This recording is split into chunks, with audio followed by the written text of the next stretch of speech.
अस्सलामुअलैकुम। क्या हाल है आप लोगों का? सब ठीक ठाक? अभी एक्चुअली मैं इंतज़ार कर रहा हूँ, मेरी डिलीवरी हो रही है यहाँ पर टेक्सास में, और थोड़ा सा लेट हो गया हूँ। सुबह आज मैंने ड्राइविंग स्टार्ट की है 3 बजे, और अभी यहाँ पर टोरंटो के टाइम के हिसाब से 3:30 बजने वाला है। तो बस डिलीवरी चल रही है, यही दुआ कर रहा हूँ अल्लाह से कि बस पिकअप मिल जाए और सुबह सवेरे इंशाल्लाह फिर निकलूँ यहाँ से वापसी के लिए। और आप लोग कैसे हैं? सब ठीक ठाक?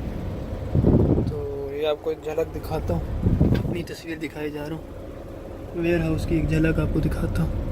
आई होप कि आप लोगों को नज़र आ रहा होगा।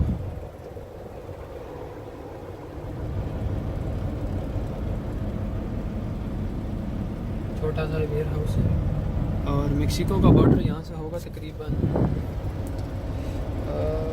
5 मिनट 6-10 मिनट की ड्राइव है। तो बेसिकली ऐसा लग रहा है मैं मेक्सिको में हूँ। यहाँ सारे लोग भी ना, जितने भी लोग यहाँ पर स्पेनिश बोलते हैं, तो ऐसा लग ही रहा है कि मैं मेक्सिको में ही हूँ।